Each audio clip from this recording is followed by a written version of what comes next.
Hi again, guys, and welcome to another breakdown of a Georgia football game, and a big one coming up this week. Georgia and Auburn in Auburn, Alabama, Saturday afternoon. Kickoff is, I think, officially now 3:39 Eastern time. So we're into accuracy and being precise, and that's why we've got these two guys with us here, DJ Shockley and Eric Zier. Very accurate, very precise all the time. Guys, good to see you again. Let's jump right into Georgia and the way the Bulldogs are playing. Let's take a look at last week's game before we look ahead to Auburn and get your thoughts on that. 37-0 over an SEC opponent, a top 10 opponent, allegedly last week. What were your thoughts on the outcome of that game? And Shock, we'll start with you. You know what? I thought coming into the ball game, I felt real good about what possibly could happen. But obviously, a big-time environment. The crowd was loud at noon, and Arkansas was coming off a high. They were 4-0 coming in, the top 10 team, feeling good about themselves. But similar to how you guys feel, we've seen this team, the last, 4 weeks and know what they're capable of. And I just felt really good going into this ball game. I just love the way, as we talked about from the first, few weeks, you come out and you dominate early. I think I saw a stat somewhere where Georgia had 21 points before Arkansas got past their own 10-yard line. Like, that kind of stuff is just unreal when you think about playing against an SEC opponent and then the top 10 opponent. It's pretty cool to watch. So I was excited. The Dogs jumped out on them and really gave them no hope from the beginning. I mean, we were talking about the crowd being loud and into it. I mean, 2 false starts right off the jump of the ball game. That sets the tone, and you haven't even snapped the football yet. And that just kind of gives you an instance of what was the day was going to be. And you just love the fact that we did it in literally all 3 phases. All 3 phases made a huge impact on the game. Yeah, Shock. Coach Smart keeps saying if you're going to be elite, you got to play elite all the time. And he's calling for it. And he's calling our fans to be elite. Everybody is answering the bell. It's, that domination right off the jump that you're talking about last week, that happened the week before against Vanderbilt as well. This football team is playing with a tremendous amount of confidence. They are not thinking about what they have to do when they're on the field. They are going out. They are playing fast. They are playing free. They are playing physical in all phases of the game. Add to that what I thought was an exceptional game plan put together by all of the coaches in all phases of the game last week. It was just a remarkable effort. You keep looking at this team to say, hey, boy, at some point you've got to come off of that pedestal where you're playing at this kind of an elite level. Every week they just put that to rest really, really quickly. We know we've got talent. We know we've got athleticism. We know we're deep. But the way they're playing smart football, the way they're playing with extreme confidence, they are going out and taking the will from teams on the first drives of football games, and teams have no chance right now. I want to get your thoughts on the play of Bo Nix and TJ Finley. How are those guys different? Georgia's used a couple of different quarterbacks so far this season. Injury is the reason for the most part for Georgia, but your thoughts on Nix and Finley for Auburn at quarterback? So I'll jump in here and start. When you look at Bo Nix, Bo is he's obviously got a tremendous amount of experience. He's played in a lot of SEC battles, and he's been a good player for Auburn. I think he is struggling with the new offense coming in under Mike Bobo. It's different mechanics that he's not quite used to. I don't think he's throwing the football quite as well because of that. You look at his game last week, he looked more like the Bo Nix of old. I think the Bo Nix is probably their best option right now, is why he got the start last week. Finley is a big, full-grown man, but he just doesn't have the number of reps right yet that Bo Nix has. I think that by the end of the season that you'll probably see Finley in the game, because I think he's more of a quarterback in the style of what Mike Bobo is going to want. That's not who I think we see next week unless we really get into a situation where it's out of hand.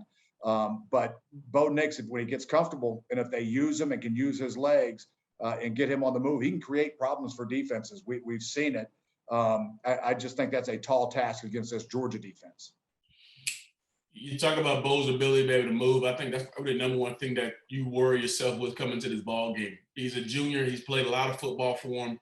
He's completed around 58% of his passes right now, so that's still not where you want it to be if you're a quarterback. And I know Coach Bobo would not like that. He wants it to be a little bit higher. He wants to have the option to be able to run and pass.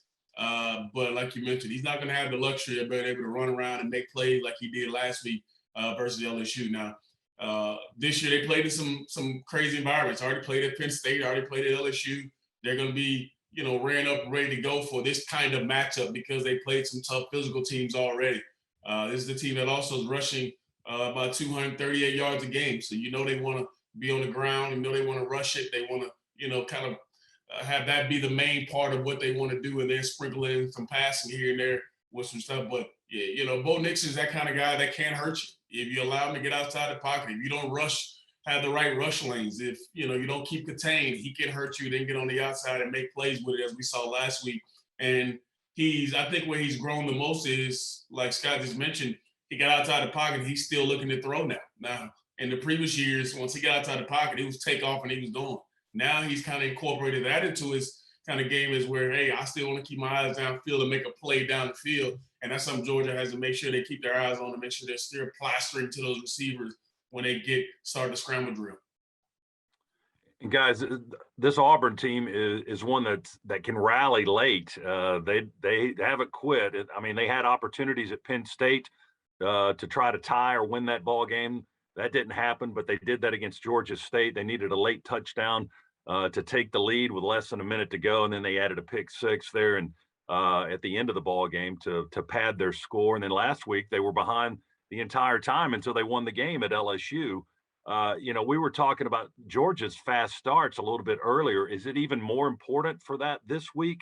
The Dogs have just been red hot on fire in the first quarter of just about every game we've played so far, and they've just kind of put to sleep their opponents with the opening quarter. Is that going to be a necessary thing for the Bulldogs this week at Auburn? Yeah, so I think starting fast in this football game is key, and for more than just Auburn's propensity to finish football games, which they have shown this year. I think this Auburn football team is they've got talent. They recruit well. They are going to get better as the year progresses, week over week, just under a new coaching staff and new systems. So even on top of what Auburn has shown, that they're going to fight till that last whistle, when you go into Auburn, it is one of the more difficult places to play in the SEC. That fan base is absolutely rabid. They are in it. We have been in that stadium. When you get behind against this Auburn football team and that fan base gets fully into this football game, it is a tough place to play. Auburn can beat anybody in the country on that field, period. They're good enough to go do it. The crowd is loud enough. The environment is right. So it's important for the Dogs to come out and start.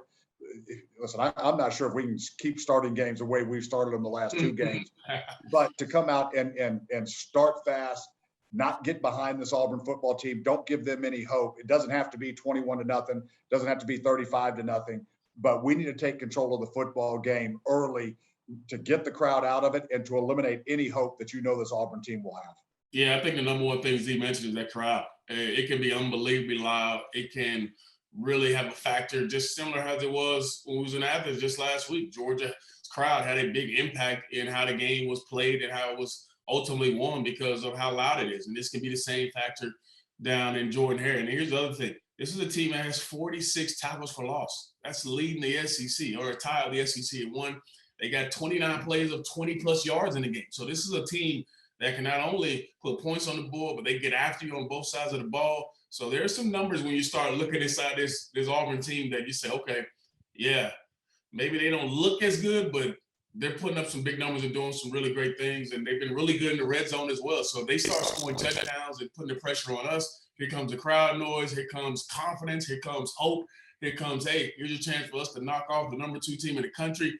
And then, hey, we got to see how we're going to respond because, like we mentioned, we've always started fast, but have we ever had to be in a dogfight late in the ball game on the road? And you got to see how this team responds. So ultimately, getting out to a fast start is probably the most important thing, because you don't want that crowd and you don't want that team to gain the confidence to play well at home. Both teams have been affected by injuries, Shock and Z. Last week against LSU, Auburn was without at least 3 frontline defensive guys. You know, we know our situation at wide receiver. We're dreadfully short there. We've had injuries at quarterback, but yet here's Georgia sitting number 2 in the country, 5-0. Auburn's at 4-1. Both teams have been able to overcome those injuries and win football games. Are injuries as big a factor as they used to be in the game right now? Is our teams recruiting such great depth now that they're not as big a deal as they used to be? I think that's a big part of it. I mean, having depth is why, people say, oh, why did we get another 5-star guy in this position? Because you never know when another guy's going to go down, another guy's going to be ready to go. Why do you think you turn on the game and you see Kirby playing 15, 17, 18 guys on the defensive side? Why we hear about in camp, they're moving so many guys around on the offensive line? Because this is why. During the season, you go through a lot of nicks, you go through a lot of injuries, and guys have to be ready to play in a lot of different spots. So injuries are a huge part of it. And if you don't have the depth, then it's going to show. It's going to show when you get into these SEC games, when you get into the 6th, 7th game of the season, and everybody has something wrong. And if a guy can't go, that next guy has to be ready and able to go. So, yeah, injuries can absolutely derail a season. They can actually derail a game. If you're missing a guy for a couple games and the guy behind him is not ready to go. And I think that's why it's so important that recruiting is so big, and why they always stress we got to have the next guy ready to go, and why they play so many guys for just that opportunity to be able to go out and play when other guys go down. Yeah, I completely agree with Shock. I'm not sure if I can add much to that commentary. Injuries are still a big deal. They're part of the game, and they can impact seasons without question. It's minimized right now a little bit at Georgia. We're not immune to it. Injuries are still going to be can still be impactful, because a starter is a starter for a reason, right? I mean, he's gone out and proved himself. But we have recruited so well. Auburn's recruited well that it does minimize the impact that injuries can have on a game. But when you go through the SEC, all the talk about which conference is the best and this and that, anybody can beat anybody on a given day. But when you get thrown into the SEC and you have to play the physical kind of football that we play week in and week out, that's what makes the SEC so different, is that it is a week in and week out grind that you're going to be banged up. I even when I played, years and years ago now, I never stepped into a football game feeling, outside of the first one of the year, feeling completely healthy. There was something that was bothering me, because you get hit by these guys, it hurts. It's not fun. And you do that week over week, you better have depth or you're going to struggle. Last thing for you guys, what wins this game for Georgia at Auburn this week? We have to get after Bo Nix, or whoever it is that's playing quarterback. Can't allow him to run around, make plays with his legs. We've got to put him on his back early and often. And I just add to, it's the line of scrimmage. I mean, in a game like this, it's as big as any game as ever, as the line of scrimmage is key. If we're not able to run the football and we're forced to be one-dimensional, I don't think that bodes well for any team, let alone Georgia. So I think if we can control the line of scrimmage and have a way to get after them, I think that bodes well, and we have a great chance of winning the ball. We've seen if our D-line takes over, it's not much any team can do, running or throwing. So you control the line of scrimmage, you got a chance to win the ball game. Guys, good stuff as always. Thank you very much. And we hope to see you on Saturday, 3:39 Eastern time, official kick time for Georgia and Auburn, the 126th all-time meeting in the Deep South's oldest rivalry. We'll be on the air at 11:30 Eastern time to start our Georgia football game day coverage here on the Bulldog Sports Network. So we hope you will join us, and you can hear more great things from DJ Shockley and Eric Zier on that broadcast. We're with you all day long on Saturday. Guys, good to see you again. Georgia and Auburn on the weekend. Go Dogs. Go Dogs.